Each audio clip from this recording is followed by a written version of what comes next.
ఇంతకుముందు క్లాస్లో మనం స్టాటిస్టిక్స్ గురించి తెలుసుకోవడం జరిగింది.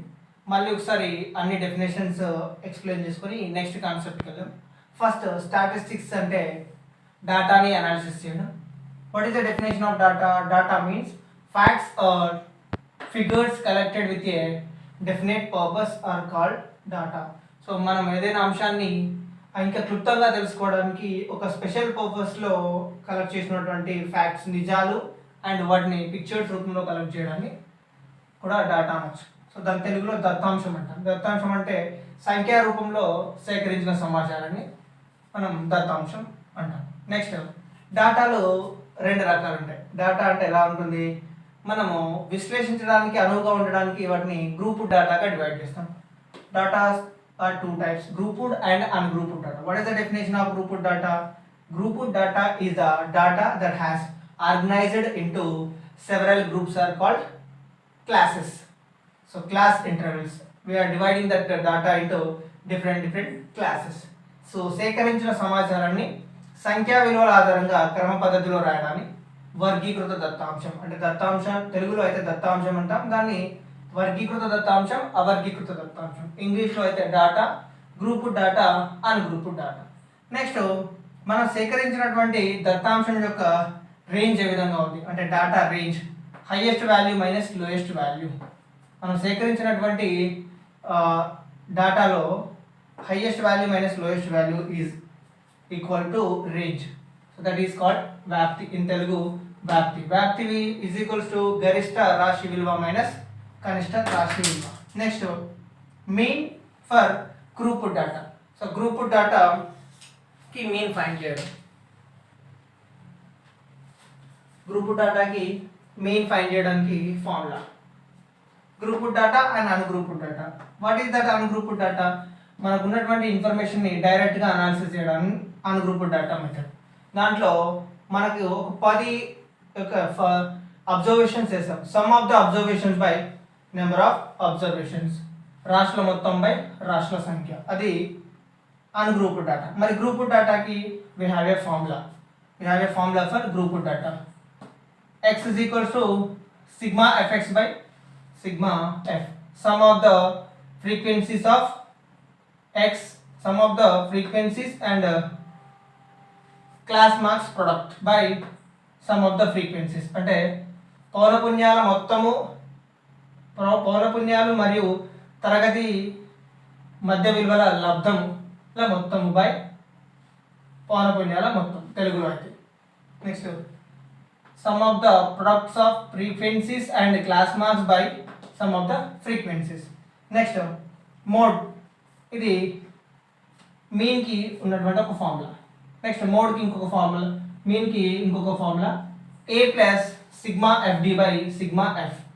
Frequency F is equals to frequency, A అంటే అస్యూమ్డ్ మీన్ మనం ఊహించినటువంటి విలువ, ఎఫ్ అంటే పౌనపున్యం ఫ్రీక్వెన్సీస్ అండ్ డి అంటే డీవియేషన్ విచలనం. మనం ఊహించినటువంటి మధ్య విలువకి మీన్కి అండ్ అక్కడ ఉన్నటువంటి తరగతి మధ్య విలువకి మధ్యలో ఉన్న డిఫరెన్స్. అది క్రితము వీడియోలో మనం ఎక్స్ప్లెయిన్ చేసుకోవడం జరిగింది. Next mode for ungrouped data. Mode అంటే ఏంటి? The mode is the most frequently coming observations. ఏదైతే ఒక దత్తాంశంలో ఒక డాటాలో ఎక్కువసార్లు పునరావృతమైనటువంటి రిపీటెడ్గా వచ్చినటువంటి అబ్జర్వేషన్ని, రాశిని మనం మోడ్గా తీసుకుంటాం. దేంట్లో? Ungrouped data. నా గ్రూప్డ్ డాటాకి వచ్చేసరికి we have a formula for grouped data. L plus f minus f1 by 2f minus f1 minus f2. So ఒక్కొక్క టర్మ్ L అంటే lower limit, first modal class lower limit.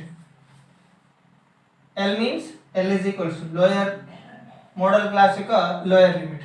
Next f అంటే frequency of modal class, h height of the class, f frequency of the modal class, f1 preceding frequency of modal class.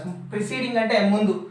మనకు టేబుల్లో F value highest పౌనపున్యం ఉన్నదాన్ని F వాల్యూగా తీసుకుంటాం. Highest పౌనపున్యం ఉన్నటువంటి తరగతిని model క్లాస్గా తీసుకుంటాం. అదే పౌనపున్యానికంటే ముందు హైయెస్ట్ పౌనపున్యానికన్నా ముందున్న పౌనపున్యాన్ని preceding frequency of modal class దాన్ని F1గా తీసుకుంటాం. అండ్ సక్సీడింగ్ అంటే నెక్స్ట్ ఉండేది హైయెస్ట్ పౌనపున్యం ఉన్నటువంటి మోడల్ క్లాస్ యొక్క నెక్స్ట్ పౌనపున్యం we will take has F2. Next H height of the class. Height of the class ఎలా ఫైండ్ చేస్తాం? ఎగువ అవధి మైనస్ దిగువ అవధి, తరగతి యొక్క upper limit minus lower limit, that is called height of the class H. So ఇది group data యొక్క mode. Next median for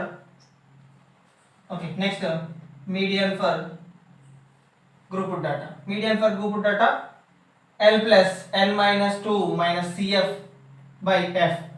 so L అంటే ఏంటి? సేమ్ హైయెస్ట్ మనకు ఫ్రీక్వెన్సీ N/2 ఉన్న వాల్యూకు నియర్గా ఉన్నటువంటి నెక్స్ట్ ఫ్రీక్వెన్సీ. దీంట్లో మనం చూడాల్సింది N/2 sum of the observations and CF cumulative frequency of the preceding model median class. Cumulative frequency అంటే ఫ్రీక్వెన్సీని అసెండింగ్ ఆర్డర్లో యాడ్ చేసుకుంటూ రావడం. Next F frequency of median class, H height of the class. ఇవి previous వీడియోలో కూడా explain చేసుకోవడం జరిగింది. మళ్ళీ ఒకసారి మొత్తం అన్ని ఒక దగ్గర రాసుకోవచ్చు. నెక్స్ట్ కాన్సెప్ట్లోకి వెళ్తే విచలనం యొక్క రకాలు.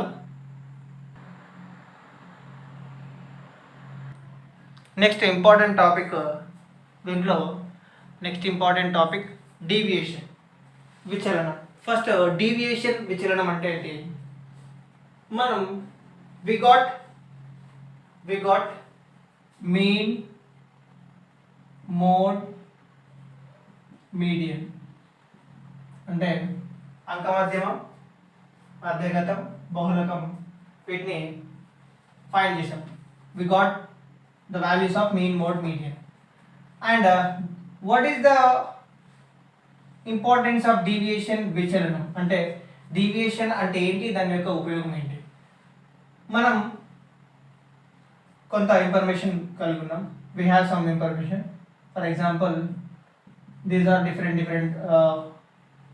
observations we got. అంటే ఒక తరగతిలో ఒక 10 మంది విద్యార్థులు పొందినటువంటి మార్క్స్ డిఫరెంట్గా ఉన్నాయి. దీని నుంచి మీన్, మోడ్, మీడియన్ ఫైండ్ చేస్తాం.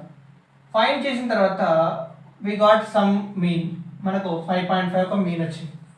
ఈ మీన్కి తరగతిలో ఉన్న ఆ క్లాస్లో ఉన్న మిగతా స్టూడెంట్స్ యొక్క మార్క్స్కి మధ్య ఎంత తేడా ఉంది, సో దాన్ని డీవియేషన్ అంటాం, విచలనం. మనకు వచ్చినటువంటి మధ్యగతం లేదా బహుళకం లేదా ఈ 3 వాల్యూస్కి అండ్ మనకు వచ్చినటువంటి మీన్కి అండ్ తరగతిలో ఉన్నటువంటి మిగతా అబ్జర్వేషన్స్ పౌనపున్యాలు ఎంత డిఫరెన్స్లో ఉన్నాయని తెలుసుకోవడమే విచలనం. అంటే ఒక సింపుల్ ఎగ్జాంపుల్ మనకి in a particular class 30 students are there. 30 students ఉన్న క్లాస్లో అవుట్ ఆఫ్ 100 మార్క్స్కి మనం average find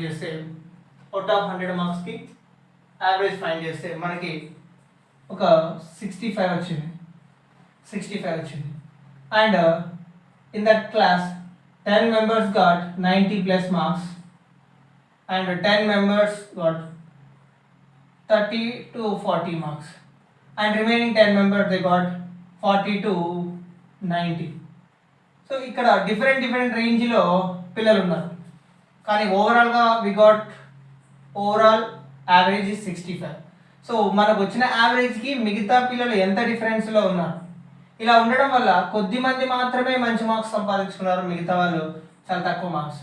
so the difference between average mark and that class frequencies, so that is called deviation లేదా విచలనం. అంటే మధ్య విలువలకు మరియు పౌనపున్యాలకు మధ్య విస్తరించినటువంటి భేదాన్ని విచలనం అంట. విచలనంలో ఫస్ట్ వన్ మీన్ డీవియేషన్, మాధ్యమిక విచలనం. సో మాధ్యమిక విచలనం ఫార్ములా అండ్ అది ఎలా ఉంటుందో ఒకసారి చూద్దాం.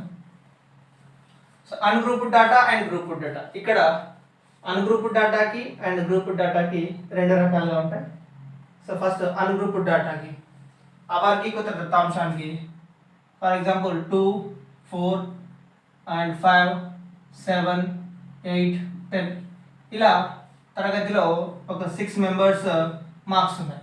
వీటిని యావరేజ్ చేస్తే 2 + 4 + 5 + 7 + 8 + 10 by 6. So 8 + 2 10, 10 20, 6 + 5 11 + 7 18 + 8 26 36, 36 by 6. So 6 6 36. Average marks 6 వచ్చాయి. మనకి యావరేజ్ మార్క్స్ 6 వచ్చాయి. 2 + 4 6 + 5 11 + 7 18 + 8 26 + 10 36. ఇక్కడ తరగతిలో ఉన్న విద్యార్థుల యొక్క సగటు మార్క్స్ 6. సగటు మార్క్స్ 6 వచ్చిన తర్వాత డీవియేషన్ ఎంత ఉంది? ప్రతి ఒక్క పౌనఃపున్యానికి డీవియేషన్ ఎంత ఉంది? Observe here. For the first one 6 marks కానీ ఇక్కడ వచ్చిన మార్క్స్ 2, 4 డీవియేషన్. ఇక్కడ 6 మార్క్స్ డీవియేషన్ 2, ఇక్కడ 5 మార్క్స్ డీవియేషన్ 1, ఇక్కడ 7 they got 7 and our mean they got 7, our mean is 6. So difference again 1. Next 8 - 6 2. Next 10 - 6 4. So enter the difference on the total difference 4 + 2 6 + 7 + 8 10 14, 14 by 6. So 6 2s are 12 and 2 6 3s are 18, 2.3. ఇక్కడ వచ్చిన marks కి average గా 2.3. 6 + 2.3 6 - 2.3 ఈ range లో marks అనేటివి split అయినాయి.